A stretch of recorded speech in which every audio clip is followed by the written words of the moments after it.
ನಿಮ್ಮ ತಾಕತ್ತಿದ್ರೆ ಗೌರ್ಮೆಂಟ್ಗೆ ಹೆಣ್ಮಕ್ಳು ನಿಮ್ಮ ಮನೆಗಳು ಹೆಣ್ಮಕ್ಳು ಇಲ್ವಾ? ನೀವು ನಿಮ್ಮ ಮಗಳಿಗೆ ಹೆಂಗೆ ಮಾಡಿದ್ರೆ ಸಿ ಎಂ ಏನು ಮಾಡ್ತೀರಿ ನೀವು? ಈ ಧಾರ್ಮಿಕ ವಿಚಾರವಾಗಿ ನಮ್ಮ ದೇಶದಲ್ಲಿ ಒಂದು ಷಡ್ಯಂತ್ರ ನಡೀತಾ ಇದೆ. ಹೊರಗಡೆ ಶತ್ರುಗಿಂತ ಒಳಗಡೆ ಶತ್ರು ಜಾಸ್ತಿ ಆಗ್ಬಿಟ್ಟವ್ರೆ.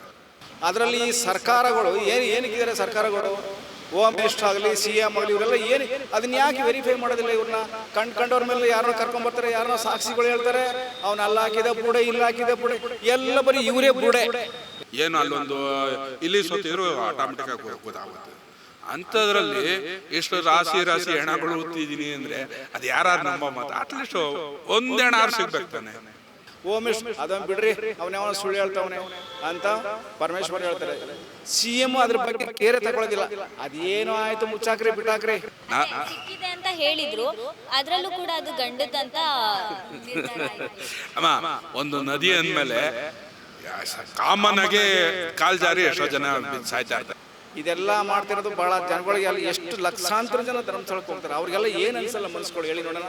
ಈ ಥರ ಮಾಡೋದು ಸರಿ ಇಲ್ಲ. ಧರ್ಮಸ್ಥಳಾಗಿ ಉಳ್ಕೋಬೇಕು. ಸರ್, ಧರ್ಮಸ್ಥಳದ ವಿಚಾರ ನಿಮ್ದು ಎಲ್ರಿಗೂ ಗೊತ್ತಾ ಇದೆ. ಸೊ ಇದರಲ್ಲಿ ಏನಂದರೆ ದಿನಕ್ಕೊಂದು ಬಣ್ಣಗಳನ್ನ ಕೂಡ ಆರಿಸ್ತಾ ಇದ್ದಾರೆ. ಸೊ ಇದು ಎಷ್ಟರ ಮಟ್ಟಿಗೆ ನಿಜ ಅಂತ ನಿಮ್ಮ ಪ್ರಕಾರ ಏನು ಅನಿಸುತ್ತೆ ಅದ್ರ ಒಂದು ವಿಚಾರದವಾಗಿ? ಮೇಡಮ್, ಧರ್ಮಸ್ಥಳ ಇವಾಗ ನೆನ್ನೆ ಮೊನ್ನೆ ಧರ್ಮಸ್ಥಳ ಅಂತ ಬಂದಿಲ್ಲ. ಅದು ಎಷ್ಟೋ ವರ್ಷ ಕಾಲದಿಂದ ಧರ್ಮಸ್ಥಳ ಅಂತ ಆಗಿರೋದು. ಅದನ್ನು ಎಷ್ಟೋ ಲಕ್ಷಾಂತರ ಜನಕ್ಕೆ ಅನುದಾನ ಮಾಡ್ತಾರೆ. ಅಣ್ಣಪ್ಪ ಸ್ವಾಮಿ, ಮಂಜುನಾಥ ಸ್ವಾಮಿ ಎಲ್ಲರಿಗೂ ಹೊಲ್ಕೊಂಡವನೇ, ಆಯಿತಾ? ಅಷ್ಟು ಎಲ್ಲರಿಗೂ ಒಲಿದೇನೆ ಸುಮ್ಮನೆ ಜನ ಬರೋದಿಲ್ಲ. ಬಟ್ ಈಗ ಆಗಿರೋ ಅನಾಹುತಗಳು ಏನಂತಂದರೆ, ಯಾರೋ ಬೇಕು ಅಂತ ಹೆಸರನ್ನು ಕೆಡ್ಸೋದಕ್ಕೋಸ್ಕರ, ಧರ್ಮಸ್ಥಳ ಹೆಸರು ಕೆಡ್ಸೋಕ್ಕೋಸ್ಕರ ಈ ಥರ ಮಾಡಿದ್ದಾರೆ. ಅದರಲ್ಲಿ ಈ ಸರ್ಕಾರಗಳು ಏನಕ್ಕಿದ್ದಾರೆ ಸರ್ಕಾರಗಳು? ಹೋಮ್ ಮಿನಿಸ್ಟರ್ ಆಗಲಿ, ಸಿ ಎಂ ಆಗಲಿ, ಇವರೆಲ್ಲ ಏನು ಅದನ್ನ ಯಾಕೆ ವೆರಿಫೈ ಮಾಡೋದಿಲ್ಲ? ಇವ್ರನ್ನ ಕಂಡವ್ರ ಮೇಲೆ ಯಾರನ್ನ ಕರ್ಕೊಂಬರ್ತಾರೆ, ಯಾರನ್ನ ಸಾಕ್ಷಿಗಳು ಹೇಳ್ತಾರೆ, ಅವ್ನ ಅಲ್ಲಿ ಹಾಕಿದ ಬುಡೆ, ಇಲ್ಲಿ ಹಾಕಿದ ಬುಡೆ, ಎಲ್ಲ ಬರೀ ಇವರೇ ಬುಡೆ. ಯಾರೋ ಸಿ ಎಂ ಆಗಲಿ, ಹೋಮ್ ಮಿನಿಸ್ಟರ್, ಇವರೇ ಬುಡೆಗಳು ಬಿಡ್ತಾರೆ ಹೊರತು ಅದನ್ನು ಕಂಡೀಷನ್ ಇಂಥವ್ರು ಮಾಡಿದ್ದಾರೆ. ಇವ್ರನ್ನ ವೆರಿಫೈ ಮಾಡಿ ಇದು ನಿಜಾನ ಸುಳ್ಳ ಅಂತ ಯಾಕೆ ಇವ್ರನ್ನ ಚರ್ಚೆ ಮಾಡಬಾರ್ದು? ಅದಿಲ್ಲ. ಹೋಮ್ ಮಿನಿಸ್ಟರ್ ಅದನ್ನು ಬಿಡ್ರಿ, ಅವನ ಸುಳ್ಳು ಹೇಳ್ತಾವನೆ ಅಂತ ಪರಮೇಶ್ವರ್ ಹೇಳ್ತಾರೆ. ಸಿ ಎಮ್ ಅದ್ರ ಬಗ್ಗೆ ಕೇರೆ ತಗೊಳ್ಳೋದಿಲ್ಲ. ಅದೇನೋ ಆಯಿತು, ಮುಚ್ಚಾಕ್ರಿ ಬಿಟ್ಟಾಕ್ರಿ. ಇದೆಲ್ಲ ಮಾಡ್ತಿರೋದು ಭಾಳ ಜನಗಳಿಗೆ. ಅಲ್ಲಿ ಎಷ್ಟು ಲಕ್ಷಾಂತರ ಜನ ಧರ್ಮಸ್ಥಳಕ್ಕೆ ಹೋಗ್ತಾರೆ. ಅವ್ರಿಗೆಲ್ಲ ಏನು ಅನ್ಸಲ್ಲ ಮನಸ್ಸುಗಳು? ಹೇಳಿ ನೋಡೋಣ. ಈ ಥರ ಮಾಡೋದು ಸರಿ ಇಲ್ಲ. ಧರ್ಮಸ್ಥಳಾಗಿ ಉಳ್ಕೋಬೇಕು. ಅಣ್ಣಪ್ಪನಾಗಿ ಉಳ್ಕೋಬೇಕು. ಅಷ್ಟು ಸುಲಭವಲ್ಲ ದೇವ್ರುಗಳು. ಲಕ್ಷಾಂತರ ಜನಕ್ಕೆ ಅನ್ನ ಹಾಕೋಂಥ ಜಾಗದಲ್ಲಿ ಈ ಥರ ಮಾಡಿದ್ರೆ ಹೆಂಗೆ ನಂಬೋದು? ನಿಮ್ಮ ತಾಕತ್ತಿದ್ರೆ ಗೌರ್ಮೆಂಟ್ಗೆ ಹೆಣ್ಮಕ್ಳು ನಿಮ್ಮ ಮನೆಗಳು ಹೆಣ್ಮಕ್ಳು ಇಲ್ವಾ? ನಿಮ್ಮ ಮಗಳಿಗೆ ಹೆಂಗೆ ಮಾಡಿದ್ರೆ ಸಿ ಎಮ್ ಏನು ಮಾಡ್ತೀರಿ ನೀವು? ಬೇರೆಯವ್ರು ಮಾಡಿದ್ರೆ ಮಾಡ್ಬೋದು, ನಿಮ್ಮವ್ರಿಗೆ ಮಾಡಿದ್ರೆ ಏನು ಬೇಕಾದ್ರೂ ಆಗ್ಬೋದು ಅಂತಲ್ಲ. ಇದೆಲ್ಲ ಸರಿ ಇಲ್ಲ. ಇದು ನೀವು ಮಾಡ್ತಿರೋದು ಅಂತ್ಯವ್ರನ್ನ ಗಲ್ಲಿಕೇರಿಸಿ ಕಾನೂನು ಪ್ರಕಾರ. ಈಗ ನಮ್ಮ ಒಂದು ಮಾಡಿದ್ರಲ್ಲ, ಇವಾಗ ಹುಬ್ಳಿನಲ್ಲಿ ಯಾರು ಮಾಡಿದ್ರಲ್ಲ, ಆಂಧ್ರದಲ್ಲಿ ಮಾಡಿದ್ರಲ್ಲ, ಸೂಟ್ ಮಾಡಿದ್ರಲ್ಲ, ಆ ರೀತಿ ಮಾಡಿರಿ. ಇಲ್ಲಿ ಕಾನೂನು ತೊಗೊಂಬನ್ರಿ. ಯಾಕೆಂದರೆ ಜಡ್ಜ್ಗಳಿಗೆ ಹೈಕೋರ್ಟಲ್ಲಿ ತಾಕತ್ತಿಲ್ವ ಮಾಡೋಕ್ಕೆ. ಅವ್ರಿಗೆ ಯಾವೊಂದು ದುಡ್ಡು ಕೊಡ್ತಾನೆ ಅವನಿಗೆ ಜೈ ಅಂದ್ಬಿಡೋದು. ಯಾವ ಕಂಡವ್ರು ಹೆಣ್ಮಕ್ಳು ರೋಡಲ್ಲಿ ರಾತ್ರಿ 10 ಗಂಟೆ ಆದರೆ ಹೋಗಂಗಿಲ್ಲ, ರೋಡಲ್ಲಿ ತಿರುಗಾಡಂಗಿಲ್ಲ. ಇವ್ರು ಇಷ್ಟ ಬಂದಾಗ ಮಾಡ್ಕೊಳ್ಳೋದು. ಏನು ರೀ ಕಾನೂನು ಇದು? ಕಾನೂನು ಅಂದ್ರೇನು? ಒಬ್ಬ ಹೋಮ್ ಮಿನಿಸ್ಟರ್ ಅಂದ್ರೇನು? ಸಿ ಎಮ್ ಅಂದ್ರೇನು? ಇವ್ರ ಹತ್ರ ಪವರೇ ಇಲ್ಲ. ಬರೀ ಎಲೆಕ್ಷನ್ಗೋಸ್ಕರ ಇವರು ಗೆಲ್ಲಬೇಕು. 28ಕ್ಕೂ ನಾನೇ ಸಿ ಎಮ್ಮು, ಈಗಲೂ ನಾನೇ ಸಿ ಎಮ್ಮು, ಇದು ಹೇಳ್ಕೊಂಡು ತಿರುಗ್ತಾವ್ರೆ. ಇದು ಸರಿಯಲ್ಲ. ಇದು ಸಿ ಎಮ್ ಆಗು ಬೇಡ ಅಂತಲ್ಲ, ಜನಗಳಿಗೆ ಕರೆಕ್ಟಾಗಿ ನೀವು ಅವ್ರಿಗೊಂದು ಹೆಲ್ಪ್ ಆಗೋ ಥರ ಕೆಲಸ ಮಾಡಿಕೊಡಿ. ಏನು ಜನಗಳಿಗೆ ಮಾಡ್ತಾಯಿಲ್ಲ. ಅವ್ರ ಮಾತು ಎತ್ತಿದ್ರೆ ನೀವು ನಮ್ಮ ಸೀಟು, ನಮ್ಮ ಕುರ್ಚಿ, ನಮ್ಮ ಪಕ್ಷ, ಇದು ಬಿಟ್ಟರೆ ನೀವೇನೂ ಮಾಡ್ತಾಯಿಲ್ಲ. ಅದೇ ಒಂದು ಟೈಮಲ್ಲಿ ಇಂದಿರಾ ಗಾಂಧಿ ಫೀಲ್ಡಲ್ಲಿ ಹೇಳ್ಬೇಕು ಅಂತಂದರೆ ಆ ಅಮ್ಮ ಇಲ್ಲಿವರೆಗೂ ಇದ್ರೆ ಅದೇನು ಕಥೆನೇ ಬೇರೆ ಆಗಿರೋದು. ಅವರು 3 ಕಾನೂನು ತಗೊಬಂದರು. ಫ್ಯಾಮಿಲಿ ಪ್ಲ್ಯಾನ್ ಮಾಡಿದ್ರು, ಮನಪಲ್ಲಿ ಮಾಡಿದ್ರು, ಬಡವರಿಗೆ ಜಮೀನು, ಉಳವನಿಗೆ ಜಮೀನು ಅಂತ ಮಾಡಿದ್ರು. ತಾಕತ್ತಿಲ್ವೋ ಮಾಡೋಕ್ಕೆ ಈಗ ಕಾಂಗ್ರೆಸ್ನಲ್ಲಿ ಯಾರಿಗೂ ಇಲ್ವೋ ಅಂತ ಮಾಡೋದಕ್ಕೆ. ಯಾಕೆ ಅದೆಲ್ಲ ಮಾಡಲ್ಲ ಇವರು? ಅದೆಲ್ಲ ಮುಚ್ಚಾಕ್ಬಿಡ್ತಾರೆ. 28ಕ್ಕೂ ನಾವೇ ಸಿ ಎಮ್ ಆಗಬೇಕು, ಈಗಲೂ ನಾನೇ ಸಿ ಎಮ್ ಕುರ್ಚಿ. ಅದೆಲ್ಲ ಬೇರೆಯವ್ರಿಗೆ ಅವಕಾಶ ಕೊಡಿ, ಮಾಡಲಿ, ಜನಗಳಿಗೆ ಹೆಲ್ಪ್ ಮಾಡಿ. ನಾವು ಬೇಡ ಅಂತ ಹೇಳಿದ್ರೆ. ಬಟ್ ನೀವು ಮಾಡ್ತಿರೋದು ಒಂದು ಕಾಂಗ್ರೆಸ್ ಸರ್ಕಾರ ಬರೀ ಓಟ್ ಗಿಮ್ಮಿಕ್ಕೆ ಹೊರತು ಎಲ್ಲ ಲೂಟಿ ಮಾಡ್ತಾಯಿದ್ದೀರಿ. ಇನ್ನೇನು ಮಾಡ್ತಾಯಿಲ್ಲ, ಖಜಾನೆ ಲೂಟಿ. ನಾನು ಇನ್ನೂ ಒಂದು ಸಾರಿ ಹೇಳ್ತೀನಿ, KSRTC BMTC ಕಷ್ಟಪಟ್ಟು ಖಜಾನೆ ತುಂಬ್ತಾರೆ ಡ್ರೈವರು, ಕಂಡಕ್ಟ್ರು. ಅವ್ರು ಯಾಕೆ ನೀವು ಡಿಮ್ಯಾಂಡ್ಸ್ ಮಾಡಲ್ಲ? ನೀವು ನಿಮ್ಗೇನು ರೀ ಒಟ್ಟಾಗನ ಏನು ತಿಂದಿರಿ ನೀವು? ಸಿ ಎಮ್ ಆಗಲಿ ಇನ್ನವರೇ ಆಗಲಿ, ಅದು ನಮ್ಮ ಹೊಟ್ಟೆ ಉರಿತದೆ. ಅಂಥದ್ದೆಲ್ಲ ಮಾಡಲ್ಲ ಇವರು. ಮಾಡ್ತಾರೆ, ನಮ್ಗೆ ಓಟ್ ಬೇಕು, ನಾನೇ ಸಿ ಎಮ್ಮು. ಇದು ಸರಿ ಇಲ್ಲ ಮೇಡಮ್ ಅವರೇ, ದಯವಿಟ್ಟು ಹೇಳ್ತೀನಿ. ಇವ್ರು ನಮ್ಮ ಪಬ್ಲಿಕ್ಕೆ ಮುಂದಕ್ಕಂತೂ ಬುದ್ಧಿ ಕಲಿಸ್ತಾರೆ. ಅದಂತೂ ಡೆಫಿನೆಟ್ಲಿ ಯಾವ ಕಾರಣಕ್ಕೂ ಇವ್ರು ಏನೇ ಮಾಡಿದ್ರು ಮುಂದಕ್ಕೆ ಇವ್ರ ಅಪ್ಪಣೆ ಬರೋದಿಲ್ಲ. ಸಿ ಎಮ್ ನಾನೇ ಸಿ ಎಮ್ 28ಕ್ಕೆ ಅಂದರೆ ಅವ್ರ ಅಪ್ಪನ ಕೊಟ್ಟಿದ್ರೆ ಬಂದ್ಬಿಡ್ಲಿ. ನಾನು ಹಂಗೆ ಹೇಳ್ತೀನಿ. ನಾನು ಯಾಕೆ ಅಷ್ಟು ಜನಗಳು ಒಟ್ಟವ್ರು ಉರಿಸ್ತಾವ್ರೆ ಹೇಳಿ. ಈಗ ಸೌಜನ್ಯ ಕೇಸ್ನಲ್ಲಿ ಎಷ್ಟೋ ಜನಗಳು ಯೂಟ್ಯೂಬರ್ಸ್ ನ್ಯಾಯ ಕೊಡಿಸ್ತೀನಿ ಅಂತ ಹೇಳ್ತಾರೆ. ಸೊ ಇದ್ರ ಬಗ್ಗೆ ಏನು ಹೇಳ್ತೀರಾ? ಒಂದು ವಿಜಯೇಂದ್ರ ಅವರು ನಾನು ಖರ್ಚು ಮಾಡ್ತೀನಿ ಸುಪ್ರೀಂ ಕೋರ್ಟ್ಗೆ ಅಂತಾರೆ, ಅದು ಸುಳ್ಳು. ಆ ಥರ ಎಲ್ಲ ಏನು ಒಪ್ಕೊಂತಾರೆ ಇವರು? ಅದನ್ನು ಬಿ ಜೆ ಪಿ ಅಂತಷ್ಟೇ ಎಲ್ಲ ಮಾಡ್ತಾರೆ ಅಂತಲ್ಲ, ಅದು ಸುಳ್ಳು. ಅದನ್ನು ವೆರಿಫೈ ಮಾಡಿರಿ, ಆ ಬುರುಡೆ ಎಲ್ಲಿ ಬಂತು, ಅದು ಕೇಸ್ ಏನಾಯಿತು, ಯಾರು ಇದಕ್ಕೆ ತಳಹದಿ, ಇವ್ರು ಯಾರು ಹಿನ್ನೆಲೆ ಅನ್ನೋದನ್ನ ಫಸ್ಟ್ ಕಂಡುಹಿಡೀರಿ ನೀವು. ಅದು ಬಿಟ್ಬಿಟ್ಟು ನಾನೇ ಖರ್ಚು ಭರಿಸ್ತೀನಿ ಅಂತಂದರೆ ಇವ್ರ ಅಪ್ಪನ ಮನೆ ತಗೊಬರ್ತಾನೆ ದುಡ್ಡ ವಿಜಯೇಂದ್ರ ಸುಪ್ರೀಂ ಕೋರ್ಟ್ಗೆ ಒಂದಾಯಿತು. ಅದೇ ನಮ್ಮ ಸಿ ಎಮ್ಮು ಅವ್ರ ಕೇಸಲ್ಲಿ ನಮ್ಮ ಮೂಢ ಹಗರಣದಲ್ಲಿ ಕೂಡ ಅವರು ಕೂಡ ಒಬ್ಬ ಲಾಯರ್ ಇಟ್ಟರು, ಸುಪ್ರೀಂ ಕೋರ್ಟ್ ಲಾಯರ, ಕೋಟಿ ಅಂತ ಕೊಟ್ಟರು. ದುಡ್ಡೆಲ್ಲಿ ಬಂತು ಇವ್ರಿಗೆ? ಸಾಲ ಇದೆ, ನಾನು ಮೈಸೂರಲ್ಲೇ ಮನೆ ಮಾರ್ತೀನಿ ಅಂದ ಅದೇ ಸಿ ಎಮ್ಮು. ಮನೆ ಮಾರಿ ಸಾಲ ತೀರಿಸ್ತಾರ? ದುಡ್ಡು ಮಾಡೇ ಇಲ್ವ ಇವರು? ಎಲ್ಲ ಬರೀ ಇದೇ ಗೋಲ್ಮಾಲ್ ಸರ್ಕಾರಕ್ಕೋಸ್ಕರ ಗೋಲ್ಮಾಲ್ ಮಾಡ್ತಾರೆ. ತಾವು ಚೇರ್ ಉಳಿಸ್ಕೋಬೇಕು, ಅಷ್ಟು ಬಿಟ್ಟರೆ ಇನ್ನು ಪಬ್ಲಿಕ್ಕಿಗೆ ಯಾವುದೇ ರೀತಿಯಲ್ಲಿ ಸಹಾಯ ಇಲ್ಲ. ಹೇಳಿ ಅವ್ರು ಇಂಥ ಸಹಾಯ ಮಾಡಿದ್ದೀವಿ ಅಂತ. ಸೌಜನ್ಯ ಕೇಸನ್ನು ದಿಕ್ಕು ತಪ್ಪಿಸೋದಕ್ಕೆ ಈ ರೀತಿ ಏನಾದರೂ ಮಾಡಿ ಖಂಡಿತವಾಗಿ ದಿಕ್ಕು ತಪ್ಪಿಸೋಕ್ಕೆ ಈ ಥರ ಮಾಡ್ತಿರೋದು. ಅದು 100% ಅದು ನಿಜನೇ, ಇಲ್ಲ ಅಂತ ಹೇಳೋದೇ ಇಲ್ಲ. ಎಲ್ಲ ಸಾರ್ವಜನಿಕರಿಗೆ ಎಲ್ಲರಿಗೂ ಗೊತ್ತಿರೋ ವಿಷಯನೇ ಇದು. ಹೇಳಿ. ಆ ಹೆಣ್ಣು ಮಗಳಿಗೆ ನ್ಯಾಯ ಕೊಡಿಸ್ತೀನಿ ಅಂತ ಕೂಡ ಹೇಳ್ತಾ ಇದ್ದಾರೆ.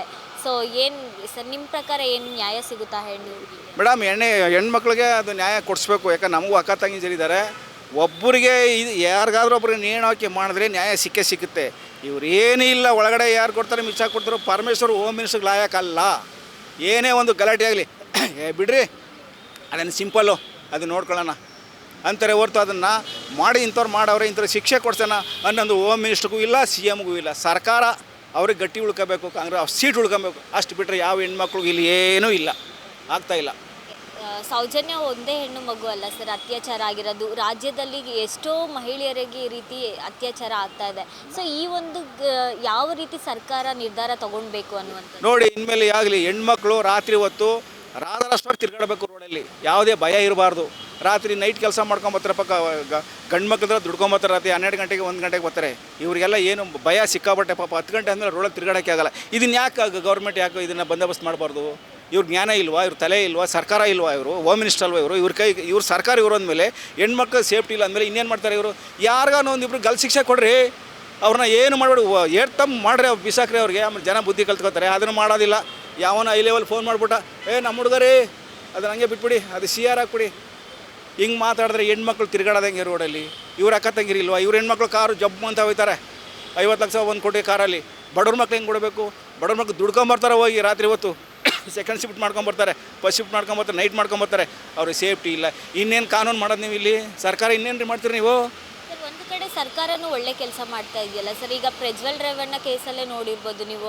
ಅವರು ತಪ್ಪು ಮಾಡಿದ್ದಾರೆ ಅಂತ ಅವರು ರಾಜಕಾರಣಿ ಆಗಿದ್ರು ಕೂಡ ಅವರನ್ನು ಜೈಲು ಶಿಕ್ಷೆನ ಅನುಭವಿಸ್ತಾ ಇದ್ದಾರೆ. ಓಕೆ, ಇದು ಮಾಡಿದಾರಲ್ಲ, ರೇವಣ್ಣ ಮಾಡಿದಾರಲ್ಲ, ಇದು ಆಲ್ರೆಡಿ ಜನ ಎಲ್ಲ ಒಪ್ಕೋತಾರೆ. ಅವನು ಎಂತೇವನೇ ಆಗಲಿ, ಅವನು MP ಆಗಿದೆ, ಅವನು ಮಾನ ಮರ್ಯಾದೆ ಇಲ್ಲ, ಅವ್ನು ಮಾಡಿದ ಅಲ್ಕ ಕೆಲಸ ಇಲ್ಲ. ಅವ್ರ ತಾತ ಬಂದು ಪ್ರಧಾನಮಂತ್ರಿ, ಅದನ್ನೆಲ್ಲ ಯೋಚನೆ ಮಾಡ್ಕೊಂಡು ಮಾಡಬೇಕಿತ್ತು. ಅವನಿಗೆ ಶಿಕ್ಷೆ ಕೊಡೋದು ಸರಿ ಅಂತ ನಾನು ಹೇಳ್ತೀನಿ. ಅದರಿಂದ ಬೇರೆ ಮಾತೇ ಇಲ್ಲ. ಅವನು ಕೊಟ್ಟಿದ್ದಾರಲ್ಲ MP-ಗೆ, ಇನ್ನು ಬೇರೆಯವ್ರು ತಿಳ್ಕೊಬೇಕು ಅದನ್ನು. ಆ ರೀತಿ ಮಾಡಬೇಕು ಅಷ್ಟೇ. ಅವ್ನು ಕೊಳಿಲಿ ಜೈಲಿನಲ್ಲಿ. ಯಾಕೆಂದರೆ ಒಬ್ಬರಲ್ಲ ಇಬ್ಬರಲ್ಲ ಹಾಸನ ಜಿಲ್ಲೆ ಹೊಳೆನರಸೀಪುರದಲ್ಲಿ ಅವ್ರನ್ನ ನೋಡೋಕ್ಕಾಗಲ್ಲ, ಕೇಳೋಕ್ಕಾಗಲ್ಲ. ಮೊದಲು ಆ ರೀತಿ ಬರ್ತವೆ. ಸುಮ್ಮನೆ ಯಾರು ಕೋರ್ಟ್ ಕೊಟ್ಬಿಟ್ಟಿಲ್ಲ ಶಿಕ್ಷೆನೆ. ಅದೆಲ್ಲ ವೆರಿಫೈ ಮಾಡಿ ಪ್ರತಿಯೊಂದು ವೀಡಿಯೋಗಳು ಎಲ್ಲ ನೋಡಿನೇ ಶಿಕ್ಷೆ ಕೊಟ್ಟವ್ರು. ಅನುಭವಿಸ್ಲಿ ಬಿಡಿ. ಸೊ ಇದರಲ್ಲೂ ಕೂಡ ಕೆಲವೊಂದಷ್ಟು ಜನ ಹೇಳ್ತಾರೆ ಅಂದರೆ ಸರ್ಕಾರದ ಗಿಮಿಕ್ ಕೂಡ ಇದೆ ಇದರಲ್ಲಿ ಅಂತ ಹೇಳ್ತಾರೆ. ಇದ್ರ ಬಗ್ಗೆ ಸರ್ಕಾರ ಗಿಮಿಕ್ ಏನಿಲ್ಲ ಇದರಲ್ಲಿ. ಅವರು ಮಾಡಿದ್ರೆ ಸರಿನೇ, ಕಾನೂನು ಪ್ರಕಾರ ಮಾಡೋರ. ಅದೇ ರೀತಿ ಬೇರೆ ಹೆಣ್ಮಕ್ಳು ತೊಂದರೆ ಕೊಟ್ಟವ್ರಿಗೆ ಶಿಕ್ಷೆ ಕೊಟ್ಟರೆ ಜನ ಬುದ್ಧಿ ಕಲ್ತ್ಕೊತಾರೆ. ಅದನ್ನು ಮಾಡಿ ತೋರಿಸ್ಬೇಕು. ಅದು ಯಾಕೆ ಮಾಡ್ತಾ ಇಲ್ಲ ಸರ್? ಸರ್ಕಾರ ಮಾಡಲ್ಲ. ಯಾಕೆ ಮಾಡಲ್ಲ ಗೊತ್ತಾ? ಇವ್ರು ಚೇರ್ಗೋಸ್ಕರ, ಪಕ್ಷಕ್ಕೋಸ್ಕರ ಮಾಡೋದಿಲ್ಲ. ಇವರು ಚೇರ್ ಬೇಕಲ್ಲ ಗಟ್ಟಿಯಾಗಿ, ಕಾಂಗ್ರೆಸ್ ಹೆಸರು ಬರಬೇಕಲ್ಲ, ಇವ್ರು ಚೇರ್ ಉಳ್ಕೊಬೇಕಲ್ಲ, ಅದಕ್ಕೋಸ್ಕರ ಮಾಡೋದಿಲ್ಲ. ಹಾಗಾದರೆ ಇನ್ನೂ ಹೆಚ್ಚು ಅತ್ಯಾಚಾರಗಳು ಆಗ್ತಾನೆ ಇರುತ್ತೆ. ಖಂಡಿತವಾಗಿ 100% ಇದೇ ರೀತಿ ಮಾಡ್ತಾಯಿದ್ರೆ ಕಾನೂನಿಗೆ ಯಾರು ಎದುರ್ಕೊತಾ ಇಲ್ಲ, ಯಾರು ಶಿಕ್ಷೆ ಸರಿಯಾಗಿ ಕೊಡ್ತಾ ಇಲ್ಲ. ಸರ್ ಈ ಹಿಂದೆ ಗಮನಿಸ್ತಾ ಇರ್ಬೋದು ಧರ್ಮಸ್ಥಳದ ವಿಚಾರದ ಬಗ್ಗೆ. ಒಂದಲ್ಲ ಒಂದು ರೀತಿಗಳ ಥರದ್ದು ಬಣ್ಣಗಳದ ಒಂದು ಕಾಗೆ ಹಾರಿಸ್ತಾ ಇದ್ದಾರೆ ಅಂತ ಕೂಡ ಹೇಳ್ಬೋದು. ಸೊ ಏನು ಹೇಳ್ತೀರಾ ಸರ್ ಇದ್ರ ಪ್ರಕಾರ? ಅಂದರೆ ಧರ್ಮಸ್ಥಳ ವಿಚಾರದಲ್ಲಿ ಕೆಲವೊಂದಷ್ಟು ಜನ ಅಪಪ್ರಚಾರ ಕೂಡ ಮಾಡ್ತಾ ಇದ್ದಾರೆ. ನಿಮ್ಮ ಅಭಿಪ್ರಾಯ ಏನಿದೆ? ಇದು ನೀವು ಹೇಳೋದು 100% ಸತ್ಯ. ಯಾಕಂದ್ರೆ ನಾನು 50 ವರ್ಷದಿಂದ ಆ ದೇವಸ್ಥಾನಕ್ಕೆ ಹೋಗ್ತಾ ಇದ್ದೀನಿ. ಹಿಂದೆ ಭಾಳ ಒಂದು 30 ವರ್ಷದಿಂದ ಅಲ್ಲೇನು ನಡೆದ್ರು ಪಬ್ಲಿಸಿಟಿ ಆಯ್ತಾರಲ್ಲ ಒಪ್ಕೊಳ್ಳೋಣ. ಬಟ್ ಇವತ್ತು ಆಗಲ್ಲ. ಜಾಗತಿಕವಾಗಿ ಏನು ಅಲ್ಲೊಂದು ಇಲ್ಲಿ ಇರೋ ಆಟೋಮೆಟಿಕ್ಕಾಗಿ ಗೊತ್ತಾಗುತ್ತೆ. ಅಂಥದ್ರಲ್ಲಿ ಎಷ್ಟು ರಾಶಿ ಹೆಣಗಳು ಓದ್ತಿದ್ದೀನಿ ಅಂದರೆ ಅದು ಯಾರು ನಂಬೋ ಮಾತು. ಅಟ್ಲೀಸ್ಟ್ ಒಂದು ಹೆಣ ಸಿಗ್ಬೇಕು ತಾನೆ. ಇದೆಲ್ಲ ಷಡ್ಯಂತ್ರ ಇಲ್ಲ, ಖಂಡಿತ ಇಲ್ಲಮ್ಮ, ಸಿಕ್ಕಿಲ್ಲ. ಸಿಕ್ಕಿದೆ ಅಂತ ಹೇಳಿದ್ರು, ಅದರಲ್ಲೂ ಕೂಡ ಅದು ಗಂಡದಂತ ನಿರ್ಧಾರ ಆಯ್ತು. ಅಮ್ಮ, ಒಂದು ನದಿ ಅಂದಮೇಲೆ ಕಾಮನ್ ಆಗಿ ಕಾಲು ಜಾರಿ ಎಷ್ಟೋ ಜನ ಬಿದ್ದು ಸಾಯ್ತಾ ಇರ್ತಾರೆ. ನಾವು ನೋಡಿದ್ದೀವಿ, ನೀವು ನೋಡಿದ್ದೀರ. ಅಲ್ಲಿ ಸುಳಿ ಇದೆ, ಅಲ್ಲಿ ಹೋಗಬೇಡಿ ಅಂತ ಅಲ್ಲೂ ಅನೌನ್ಸ್ ಮಾಡ್ತಲೇ ಇರ್ತಾರೆ.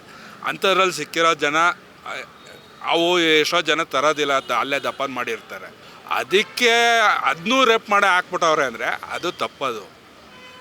ಈ ಧಾರ್ಮಿಕ ವಿಚಾರವಾಗಿ ನಮ್ಮ ದೇಶದಲ್ಲಿ ಒಂದು ಷಡ್ಯಂತ್ರ ನಡೀತಾ ಇದೆ. ಹೊರಗಡೆ ಸತ್ರಿಗಿಂತ ಒಳಗಡೆ ಸತ್ರು ಜಾಸ್ತಿ ಆಗ್ಬಿಟ್ಟವ್ರೆ. ಅವ್ರು ಏನಕ್ಕೆ ಅವರು ಆ ರೀತಿ ಆಗ್ತಿದ್ದಾರೆ ಅಂತ ಗೊತ್ತಿಲ್ಲ. ನನಗೆ ಪ್ರಕಾರ ಅವರು ದುಡ್ಡುಗೋಸ್ಕರ ಈ ಕೆಲಸ ಮಾಡ್ತಿದ್ದಾರೆ ಅಂತ. ಆ ಲೇಡಿ ಸುಜಾತ ಭಟ್ ಹೇಳಿದ್ಲು, ನನಗೆ ಮಗಳು ಅನನ್ಯ ಭಟ್ ಇದ್ಲು, ಆಕೆ ಮಗಳೇ ಇರಲಿಲ್ಲ. ಪ್ರೂವ್ ಇಟ್ ಅಲ್ವರ.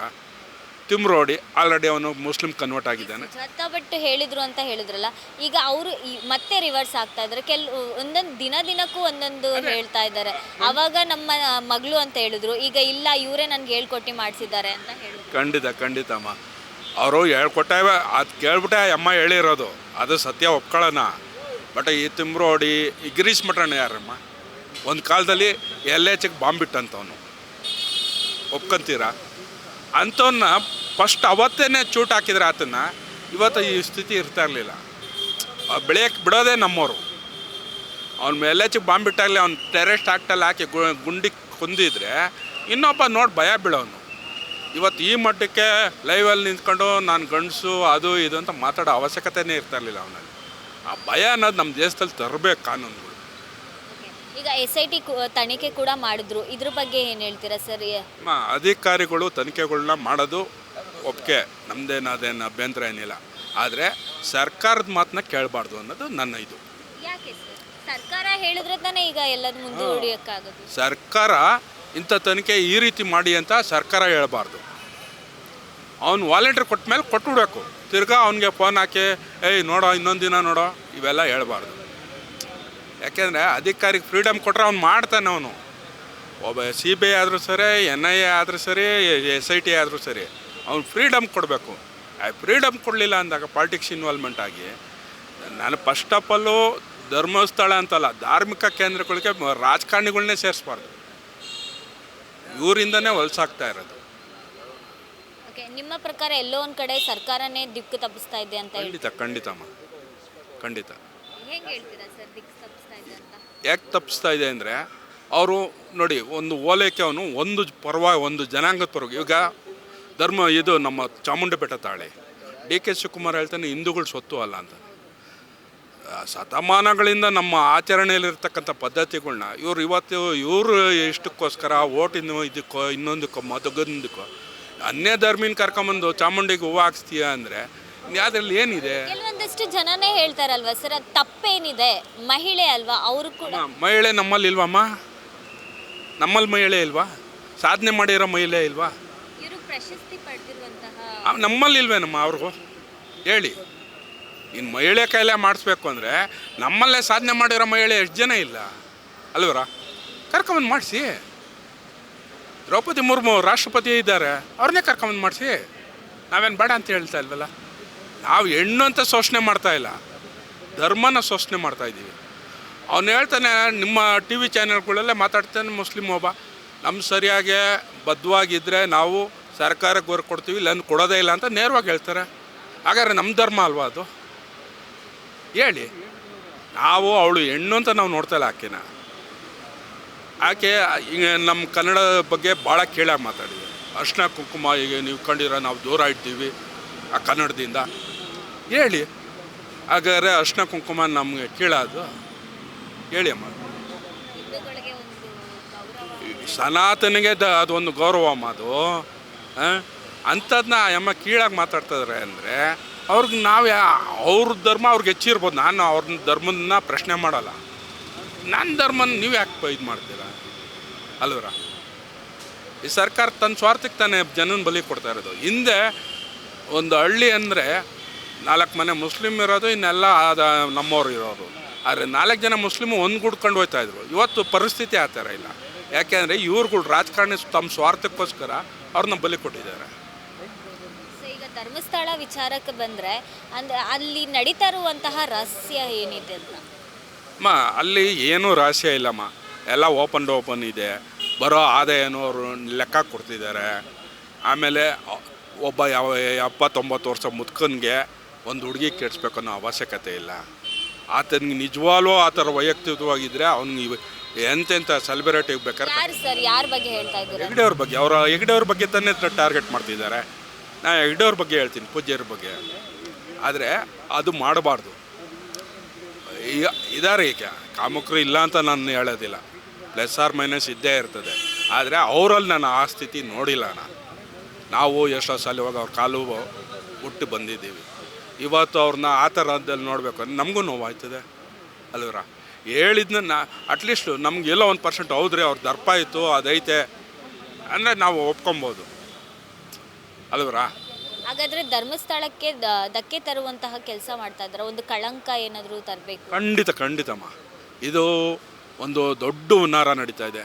ಅದನ್ನ ಮುಜರಾಯಿಗೆ ಸೇರಿಸ್ಕೊಂಡು ಅಲ್ಲಿರೋ ಫಂಡ್ ಹೊಡಿಬೇಕು ಅನ್ನೋದು ಇವ್ರ ದೊಡ್ಡ ಲೆಕ್ಕಾಚಾರ. ಸೊ ಯಾಕೆ ಸರ್ ಈಗ SIT ತನಿಖೆ ಆಯಿತು, ಬುರುಡೆಗಳು ಸಿಗುತ್ತೆ ಅಂತ ಹೇಳಿದರು, ಅನಾಮಿಕ ವ್ಯಕ್ತಿ ಕೂಡ ಬಂದರು, ಸುಜಾತಾ ಭಟ್ ಅಂತ ಬಂದರು, ಈ ಎಲ್ಲದ್ರ ಮೇಲೂ ಯಾಕೆ ಈ ಸರ್ಕಾರದ ಒಂದು ಗಮನ ಹರಿಸ್ತಾ ಇಲ್ಲ? ಯಾಕೆ ಇವರಲ್ಲಿ ಏನಿದೆ ರಹಸ್ಯ ಅಂಥದ್ದು ಅಂತ ಯಾಕೆ ತರಿಸ್ತಾ ಇಲ್ಲ ಅಂತ? ಅವ್ರಿಗೆ ಮುಖ್ಯವಾಗಿ ಅವ್ರಿಗೆ ಆ ಕ್ಷೇತ್ರ ಇಂಪಾರ್ಟೆಂಟ್ ಅಲ್ಲ ಮೇಡಮ್, ಅಲ್ಲಿರೋ ದುಡ್ಡು ಮುಖ್ಯ ಅವ್ರಿಗೆ. ಇವತ್ತು ನಮ್ಮ ತಿರುಪತಿಲಿ ಅಷ್ಟೇ, ಅಲ್ಲಿರತಕ್ಕಂಥ ಖಜಾನೆ ಬೇಕೇ ಹೊರ್ತು ಆ ಖಜಾನೆ ತಿಂದವರೆಲ್ಲ ಆಲ್ರೆಡಿ ನಾಶ ಆಗಿದ್ದಾರೆ. YSR ರೆಡ್ಡಿಯವರು ಹಿಂದೆ ತಿರುಪತಿ ಬೆಟ್ಟನ 7 ಬೆಟ್ಟ 6 ಬೆಟ್ಟನ ಕೃಷಿನ ಕೊಡ್ತೀನಿ ಅಂದ. ಅವ್ನ ಹೆಣನೇ ನೀವೇ ನೋಡಿದ್ರಿ, ಒಂದು ತಲೆ ಯಾವುದೋ ಅವನು ಇದರಲ್ಲಿ ನೇತಾಡ್ತಾಯಿತ್ತು. ಆ ಪರಿಸ್ಥಿತಿ ಎಲ್ಲ ಹೋಗಿದೆ. ನಾವು ಯಾವುದೇ ಧಾರ್ಮಿಕ ಕೇಂದ್ರಗಳನ್ನಾಗಲಿ ಅದು ಸ್ವತಂತ್ರಗೊಳಿಸ್ಬೇಕು. ಅಲ್ಲಿ ಈಗ ನಾವು ಹೋಗ್ಬಿಟ್ಟು ನಮ್ಮ ಕಷ್ಟ ಇರೋದಕ್ಕೆ ಆ ದೇವ್ರ ಹತ್ರ ಬೇಡ್ಕೊಂಡು 5 ರೂಪಾಯಿನೋ 10 ರೂಪಾಯಿನೋ ಹಾಕ್ಬರ್ತೀವಿ. ಅದನ್ನ ನನಗೆ ರಿಟರ್ನ್ ಕೊಡು ಅಂತ ಕೇಳೋಕ್ಕಾಯ್ತದೆ. ಈಗ ಧರ್ಮಸ್ಥಳದಲ್ಲಿ ನಡೆದ್ರು ಅಲ್ಲಿರೋ ಹಣಕ್ಕೂ ಸರ್ಕಾರಕ್ಕೂ ಸಂಬಂಧ ಏನಿದೆ? ಸಂಬಂಧ ಇಲ್ಲ, ಖಂಡಿತ ಸಂಬಂಧ ಇಲ್ಲ. ಆದರೆ ಇವರು ಬೇಕು ಅಂತ ಕೇಳ್ತಾ ಇರೋದು.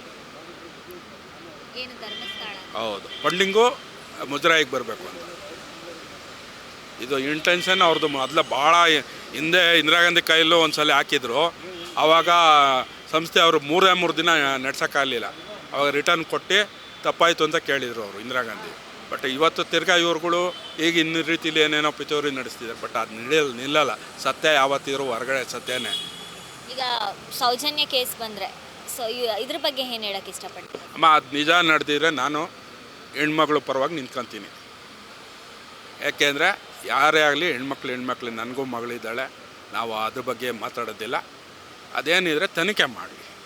ಈಗ ಸೌಜನ್ಯ ಕೇಸಲ್ಲಿ ನ್ಯಾಯ ಕೊಡಿಸ್ತೀನಿ ಅಂತ ಕೆಲವೊಂದಷ್ಟು ಜನ ಯೂಟ್ಯೂಬರ್ಸ್ ಆಗಿರ್ಬೋದು ಈ ಎಲ್ಲರೂ ಉಟ್ಕೊತಾ ಇದ್ದಾರೆ. ಇದ್ರ ಬಗ್ಗೆ ಏನು ಹೇಳ್ತೀರಾ? ಅವರು ನಿಜವಾಗ್ಲೂ ಕೂಡ ಸೌಜನ್ಯಗೆ ನ್ಯಾಯ ಕೊಡಿಸ್ಬೇಕು ಅಂತ ಹೋರಾಡ್ತಾರೆ? ಖಂಡಿತ ಇಲ್ಲಮ್ಮ. ಅವ್ರು ಯಾರು ಸೌಜನ್ಯಗೆ ನ್ಯಾಯ ಕೊಡಿಸ್ಬೇಕು ಅನ್ನೋರಲ್ಲ. ಒಂದು ಬ್ರ್ಯಾಂಡ್ ಮಾಡ್ಕೊಂಡಿದ್ದಾರೆ ಅಷ್ಟೇ. ಅದನ್ನ ಸೌಜನ್ಯ ಅನ್ನೋದು ಒಂದು ಬ್ರ್ಯಾಂಡು ಅಷ್ಟೇ.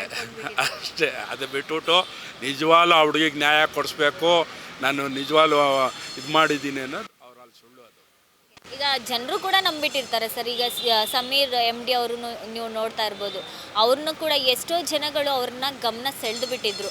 ಯಾಕಂದರೆ ಅವ್ರು ಹೇಳ್ತಾ ಇರೋದು ಅಮ್ಮ, ನೀವು ಹೇಳ್ತಾರೆ ಭಾಳ ಸತ್ಯ. ಆ MD ಸಮೀರು ಯೂಟ್ಯೂಬಲ್ಲಿ ತನ್ನ ಇದನ್ನ ಅವನು ಹೇಳ್ತಾ ಇದ್ದ ರೀತಿ ಇವೆಲ್ಲ ನೋಡಿ ಸ್ವತಃ ನನ್ನ ಸೊಸೆನೇ ನಾನು ಕೇಳಿದ್ದು, ಅಪ್ಪ ನಿಜವಾಗ್ಲೂ ಅಲ್ಲಿ ನಡೆದೈತಪ್ಪ, ನೀನು ಅವ್ನು ಹೇಳ್ತಾ ಇರೋದನ್ನ ನೀವು ಇದೆಲ್ಲ ಸುಳ್ಳಲ್ಲಪ್ಪ ಅಂದು. ಅಮ್ಮ, ನಿಂಗೆ ಗೊತ್ತಾಗಲ್ಲ, ಇದೊಂದು ಷಡ್ಯಂತ್ರ ಅಂತ ನಾನು ಅವತ್ತೇ ಹೇಳಿದ್ದೆ. ಆತ ಅವತ್ತೇ ನಮ್ಗೆ ಅನಿಸಿತು ಈತ ಆಲ್ರೆಡಿ ಯಾವುದೋ ವಿದೇಶದ ದುಡ್ಡಿಗೆ ಒಳಗಾಗಿದ್ದಾನೆ ಅಂತ. ಯಾಕೆಂದರೆ ನಮ್ಮಲ್ಲಿ ಆ ಥರ ಇದ್ದರೆ ನಮ್ಮ ಪತ್ರಕರ್ತರು ಕಡಿಮೆ ಇದ್ದಾರಾ ಹೇಳಿ? ನಮ್ಮಲ್ಲಿ ಎಂತೆಂಥ ಪತ್ರಕರ್ತರು, ಒಂದು ಸಣ್ಣ ಪತ್ರಿಕೆ ಲ್ಯಾಂಕೇಶ್ ಅಂತ ಪತ್ರಿಕೆ 2 ಗೌರ್ಮೆಂಟ್ ಬೀಳಿಸಿತ್ತು.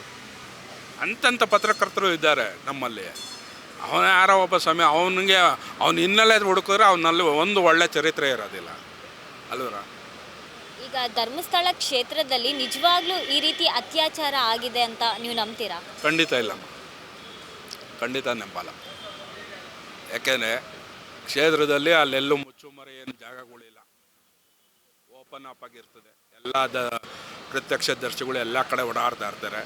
ಹಂಗಾಗಿ ಎಲ್ಲೋ ಬಾಯಿ ಮುಚ್ಚಿ ಹೇಳ್ಕೊಂಡು ಹೋದ್ರೂ ಪಬ್ಲಿಕ್ಗೆ ಗೊತ್ತಾಯ್ತದೆ. ಆಗಿರುವಾಗ ಇವ್ರು ಮಾಡಿದ್ದಾರೆ ಅಂತ ನಾನು ನಂಬಲ್ಲ. ಸೊ ಕೊನೆಯದಾಗಿ ಏನು ಹೇಳ್ತೀರಾ ಸರ್? ಈಗ ಸೌಜನ್ಯ ವಿಚಾರಕ್ಕೆ ಬಂದರೆ ನಿಜವಾಗ್ಲೂ ಅವರಿಗೆ ನ್ಯಾಯ ಸಿಗುತ್ತಾ ಅಂತ? ಅಮ್ಮ, ನಾನು ಮೊನ್ನೆ ಹಿಂದಿನ ಅಧಿಕಾರಿ ಮಾತಾಡಿದ್ನು ಕೇಳಿಸ್ಕೊಂಡಿದ್ದೀನಿ. ಅವ್ರು ಹೇಳಿರೋ ಪ್ರಕಾರ ಅದು ಅನ್ವಾಂಟೆಡ್ ಪರ್ಸನ್ ಯಾರು ಸಾಕ್ಷಿ ಮುಂದೆ ಬಂದರು, ಅವ್ರು ಯಾರು ಸತ್ಯನೇ ಹೇಳಿಲ್ಲ ಅಂತ. ಎಷ್ಟೋ ಜನಗಳು ಸತ್ಯ ಹೇಳ್ತೀವಿ ಅಂತ ಬಂದವರು ಕೂಡ ಅವ್ರ ಕೈಯಲ್ಲಿ ಏನು ಆಗ್ದಿರ ಮೂಲೆಯಲ್ಲಿ ಕೂತ್ಬಿಟ್ರಿ. ಈಗ ಏನು ಹೇಳ್ತೀರಾ? ಅದರಲ್ಲಿ ತನಿಖೆ ಮಾಡಲಿ. ಇನ್ನೂ 10 ನಮ್ಮ ದೇಶದಲ್ಲೂ ಉನ್ನತ ತನಿಖೆಗಳವೆ, ಕೊಡಲಿ ತನಿಖೆಗೆ, ಅದು ಬೇಡ ಅಂತ ಹೇಳಲ್ಲ. ತನಿಖೆಯಲ್ಲಿ ಸತ್ಯಾಂಶ ಕಂಡು ಬಂದರೆ ಶಿಕ್ಷೆ ಪಡಲಿ. ಸರಿಯಾಗಿ ತನಿಖೆನೇ ಮಾಡ್ತಾ ಇಲ್ವಲ್ಲ ಸರ್? ಇದ್ರೆ ಅಲ್ವ ನಮ್ಮ ಮಾಡೋದು. ಈಗ ನಮ್ಮಲ್ಲಿ ಗಡಿಲಿ ನಮ್ಮ ಸೈನಿಕರು ಎಷ್ಟು ಜನ ದಿನನಿತ್ಯ ಪಾಪ ಪ್ರಾಣ ಕಳ್ಕೊತಾ ಇರ್ತಾರೆ. ಎಷ್ಟು ಜನ ತನಿಖೆ ಮಾಡ್ತಾರೆ ಮಮ್ಮ?